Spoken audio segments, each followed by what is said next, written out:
Hello everyone, welcome to our YouTube channel. तो इस video में हम बात करेंगे प्रोबेबिलिटीज़ के एमसीक्यूज़ के बारे में। ठीक है, कुछ एमसीक्यूज़ हम इसमें सॉल्व करेंगे और जानेंगे उनके रीजंस के साथ। तो सबसे पहला एमसीक्यू हमारा सीरियल नंबर 12 से स्टार्ट होता है। इसमें कुछ पूछता है आपसे, if an event can not occur then its probability is. You know that जो इवेंट अकर करता ही नहीं है उसकी प्रोबेबिलिटी हमेशा क्या होती है, zero, and that event is known as impossible event. I told you also, so answer will be zero. इसका option zero is the right answer हो जाएगा। ओके, सो नेक्स्ट आता है हमारे पास, which of the following can not be the probability of an event. I told you जो probability होती है वो हमेशा क्या होती है, जीरो या जीरो से बड़ी बट लेस देन और इक्वल्स टू वन। तो हम देख सकते हैं यहाँ पे जो हमारा 17/16 है, इसका जो आंसर है वो 1.0 समथिंग आएगा, तो मतलब 1 से बड़ा आएगा। So that means option D is your right answer. Next, an event is very unlikely to happen, its probability is close to. तो कहने का मतलब है कि जो भी इवेंट जिसकी प्रोबेबिलिटी क्या है, ना होने की बराबर है, जो ना होने के लिए अनलाइकली टू हैपन है, उसकी प्रोबेबिलिटी क्या होती है, जीरो के बहुत ज़्यादा क्लोज होती है। अब इनमें से जीरो से सबसे ज़्यादा क्लोज कौन सा है, तो ए पार्ट है। So A part will be your right answer. तो इसी तरह से हम लोग लास्ट वाले में आ जाते हैं अपने, if the probability of an event is p, the probability of its complementary event will be, I told you p of e plus p of not e equal to क्या होता था, हमारे पास 1 होता था। तो उसी से देख लेते हैं हम लोग कैसे कर सकते हैं इसको। तो देख लीजिए, हमारे पास फॉर्मूला होता था p of e plus p of not e equals to 1 हो जाता था। अब यहाँ पे आपको प्रोबेबिलिटी ऑफ इवेंट क्या दे रखी है, पी दे रखी है। तो आपका पी ऑफ नॉट ई क्या हो जाएगा, इस पी को वहाँ शिफ्ट करिए, you will get p of not e is equals to 1 minus p. तो आई होप ये चीज़ क्लियर होगी। तो ऑप्शन कौन सा वाला क्लियर हो जाएगा यहाँ पे, option c will be your right answer. Okay okay, तो आगे बढ़ जाते हैं, हमारे पास अगले एमसीक्यूज़ देखते हैं हम लोग क्या है हमारे पास। नेक्स्ट वाली एमसीक्यूज़ देखते हैं उनकी तरफ। ठीक है, तो नेक्स्ट हमारे पास एमसीक्यूज़ आते हैं, दैट इज़ योर 16th।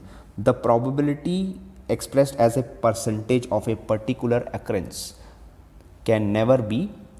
आपको पता है जो प्रोबेबिलिटी होती है परसेंटेज की, परसेंटेज आपको पता है कभी भी जीरो से छोटी नहीं होती है, मतलब नेगेटिव में नहीं होती है। तो ऑप्शन कौन सा हो जाएगा यहाँ पे, बी ऑप्शन हो जाएगा your right answer. So b option हो जाएगा हमारा क्या है यहाँ पे, राइट आंसर हो जाएगा आपका b option. Okay, so less than zero, percentage कभी भी जीरो से छोटी नहीं होती है। If p of a denotes the probability of an event, then अगर प्रोबेबिलिटी ऑफ एन इवेंट है पी ऑफ, तो आई टोल्ड यू, अभी तो फॉर्मूला हमने किया, तो ये आंसर आ जाएगा हमारे पास पार्ट सी। ओके, तो यहाँ पे क्या करता है, अ card is selected from a deck of 52 cards, the probability of it's being a red face card. Total की फेस कार्ड कितने होते हैं हमारे पास, 12। 12 में से रेड वाले कितने होते हैं, रेड वाले हमारे पास 6 होते थे, और ब्लैक वाले भी कितने होते थे, 6 होते थे। तो हमें रेड चाहिए, तो 6 बाय कितना हो जाएगा, 52। Now you will reduce this, you will gate 3/26। So option कौन सा हो जाएगा, A option is the right answer. Is it clear. Next पे आते हैं हम लोग। नेक्स्ट हमारे पास क्या कहते हैं, हमारे पास 19th one, the probability that a non-leap year selected at random will contain 53 Sundays. Class, you have to make sure this, ये थोड़ा सा इंपॉर्टेंट क्वेश्चन है। अब नॉन लीप ईयर क्या होता है, जिसमें 365 डेज होते हैं। अब क्लास यू नो 7 के बाद रिपीटिशन होता है डेज, 7 दिन के बाद हमारा डे क्या होता है, रिपीट होता है। तो इस 365 को हम किससे डिवाइड करेंगे, 7 से डिवाइड करेंगे।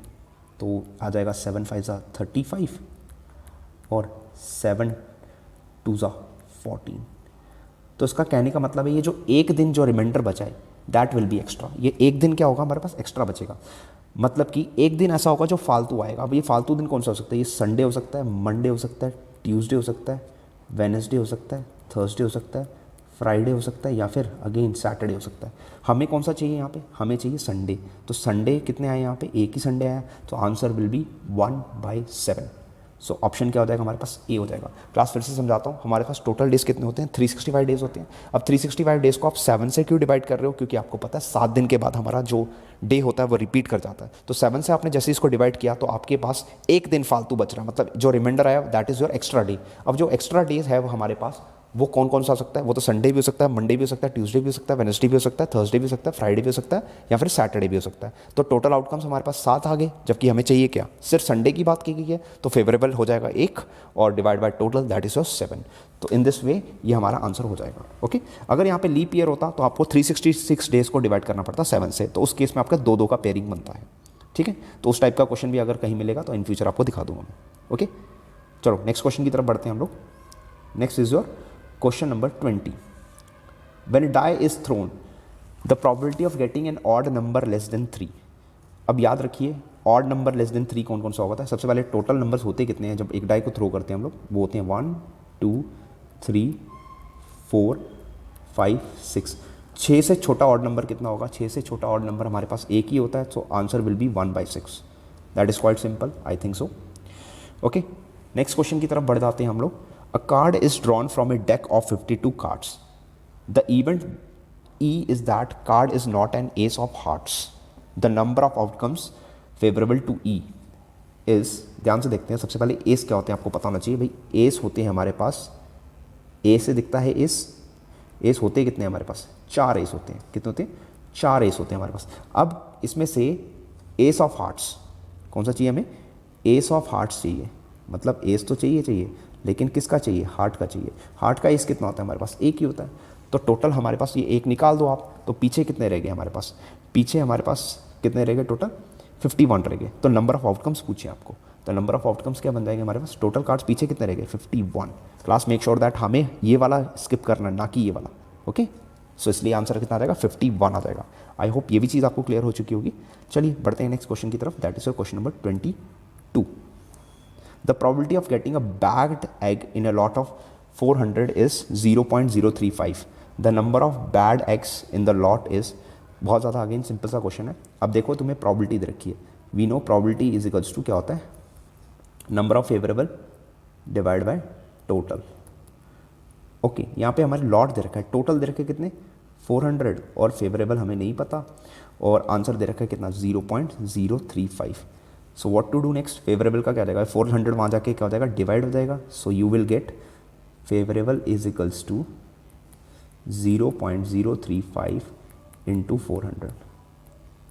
ओके क्लास, जब आप इसको मल्टीप्लाई करोगे तो ये तकरीबन आपको जो आंसर है वो कितना मिल जाएगा, आपको 14 मिल जाएगा. ये आपका आएगा 1400.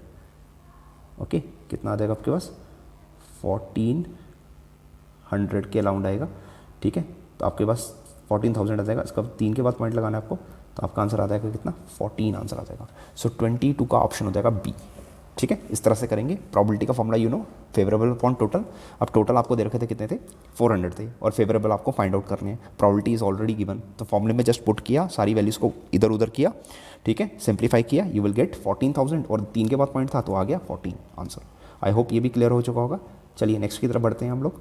That is your question number 23. A girl calculates the probability of her winning the first prize in a lottery is 0.08. If 6,000 tickets were sold, how many tickets has she bought? Okay, so हमारे पास यहाँ पे क्या करना है, हमने probability find करनी है. So again similar question है हमारे पास यहाँ पे. ठीक है, तो हमें देखो ये प्रॉबिलिटी दे रखी है, इस बार भी प्रॉबिलिटी दे रखी है. तो probability is given to you as, probability का यू नो हमारे पास फॉर्मूला क्या होता है, favourable divided by total. Now favourable का फॉर्मूला क्या हो जाएगा, p of e is given to you 0.08. इसको मल्टीप्लाई कर देना है टोटल से. टोटल कितनी थी टिकट्स, 6,000 थी. पॉइंट काटेंगे, नीचे 2 zeros आ जाएंगे, this 0 will cancel. So answer will be, favourable कितना हो जाएगा हमारे पास, 480. So that means option C is the right answer. कौन सा हो जाएगा, option C is your right answer. तो ये वाला आंसर हो जाएगा हमारे पास option C. Okay, so option C is your right answer. Okay, next पे आते हैं हम लोग. one ticket is drawn at random from a bag contains tickets numbered 1 to 40. The probability that the selected ticket has a number which is a multiple of 5. तो अब 5 के multiple कौन कौन से होंगे, सबसे पहले वो देख लेते हैं. 5 के मल्टीपल होंगे 5, 10, 15, इस तरह से लेंगे हम लोग. एंड यू नो ऑल्सो ये हमारे पास कहाँ तक आएंगे, 40 तक आएंगे. ठीक है, 30, 35 और 40. तो टोटल आउटकम्स कितने हो गए, फेवरेबल 8 हो जाएंगे. डिवाइड बाय टोटल कितने थे, 40 थे. तो you can cut it, you will easily get कितना आ जाएगा हमारे पास यहाँ पे 1/5 आ जाएगा. तो काफ़ी सिंपल सा क्वेश्चन था ये. तो answer will be 1/5. Is it clear. चलिए नेक्स्ट की तरफ बढ़ते हैं हम लोग इसी तरह. Next is your, someone is asked to take a number from 1 to 100. The probability that it is a prime number. तो इसके लिए क्या करना पड़ेगा, सबसे पहले आपको सारे के सारे प्राइम नंबर्स फाइंड आउट करने पड़ेंगे. ओके, तो इसके लिए सबसे पहले आपको सारे के सारे प्राइम नंबर लिखने पड़ेंगे. और तो मैं प्राइम नंबर यहाँ पे लिख देता हूँ सबके सारे. तो आपको पता है 1 नहीं होता, 2 होगा प्राइम नंबर. तो आ जाएगा हमारे पास 2, देन 3 होता है, देन 5 हो जाएगा, देन 6 नहीं हो सकता, 7 हो जाएगा, 8 9 नहीं होता, 10 भी नहीं होता, 11 हो जाएगा, 12 नहीं होता, 13 हो जाएगा, देन 14 15 16 भी नहीं होता, 17 हो जाएगा, 18 नहीं होगा, 19 हो जाएगा, 20 21 22 नहीं हो सकता, 23 आ जाएगा, देन 24 25 26 27 28 नहीं हो सकता, फिर 29 आएगा, 30 नहीं आएगा, 31 आ जाएगा आपके पास, देन 32 33 34 35 36 37 आ जाएगा आपके पास यहाँ पे, देन 38 39 नहीं होगा, 40 नहीं होगा, 41 आ जाएगा, 42 43 आ सकता है, नेक्स्ट 44 45 46 47 हो जाएगा, देन 48 49 50 51 52 53 होगा, 54 55 56 57 58 59 होगा, देन 60 61 होगा, देन 62 63 64 65 66 67 हो जाएगा आपके पास, देन 68 69 70 71 हो जाएगा, देन 72 73 आएगा, देन 74 75 76 77 78 79 हो जाएगा आपके पास, 80 81 82 नहीं हो सकता, 83 हो जाएगा, 84 85 86 87 88 89 रहेगा आपके पास, 90 91 92 93 94 95 96 97 हो जाएगा। तो ये थे हमारे पास टोटल, इनको सबको काउंट कर लो, 1 2 3 4 5 6 7 8 9 10 11 12 13 14 15 16 17 18 19 20 21 22 23 24 25, तो आपके पास 25 नंबर आएंगे। सो प्रॉबिलिटी आपकी बन जाएगी 25 अपॉन टोटल नंबर्स कितने थे, 100 थे, और जिसको रिड्यूस करके आपके पास आंसर आ जाएगा 1/4। तो option is option c. I hope ये चीज़ क्लियर हो चुकी होगी कि सारे प्राइम नंबर्स आपको लिखने पड़ेंगे और उसके बाद ही आप पाएंगे कि आपका जो आंसर है वो कितना आ जाएगा, 25/100, जिसको रिड्यूस करने पे हमारे पास आ जाएगा 1/4। ठीक है, तो चलिए बढ़ते हैं लास्ट क्वेश्चन की तरफ यहाँ पे आज के। तो लास्ट क्वेश्चन हमारे पास क्या आता है, देख लेते हैं इसको भी। अ school has 5 houses A B C D and E। A class has 23 students. तो देख लीजिए ए में हमारे पास कितने स्टूडेंट्स हैं, ए में हमारे पास 23 बच्चे हैं। Okay, a class has 23 students. Okay, total class में हमारे पास 23 बच्चे हैं। ठीक है, 23 बच्चों में से हमारे पास ए हाउस में कितने हैं, ए हाउस में हैं हमारे पास 4, बी हाउस में 8 हैं, सी हाउस में 5 हैं, डी हाउस में 2 हैं, और ई हाउस में जो बचे हुए हैं, अब बचे हुए कितने रह गए, 8 4 12 5 17 2 19 19 और 4 रह जाएगा ई में। ठीक है, a single student is to be selected at the random to be the class monitor. The probability that the selected student is not from A, B और C। तो हमें वो A से नहीं चाहिए, B से नहीं चाहिए, C से नहीं चाहिए, तो बचा कौन सा हमारे पास, तो probability not from A, B, C, तो इसका मतलब वो D या E से होगा, तो दोनों को प्लस कर लीजिए, कितना आ जाएगा 6 डिवाइड बाय टोटल हो जाएगा 23। सो that means option B will be the right answer. ठीक है, सो इसी के साथ हमारे सारे के सारे MCQs यहाँ पे से ख़त्म होते हैं। अब नेक्स्ट जो हम करेंगे video, that is related to subjective 1। ठीक है, सो आई होप ये MCQs आपको सारे क्लियर हो चुके होंगे। अगर आपने इससे पहले का वीडियो नहीं देख रखा है तो आप उन सबका लिंक आपको इस वीडियो की डिस्क्रिप्शन में प्लेलिस्ट में मिल जाएगा, प्रोबेबिलिटी के अंदर। I hope you like this video, so you can like and subscribe to our channel if you are new. Thanks for watching and have a good day. Thank you all.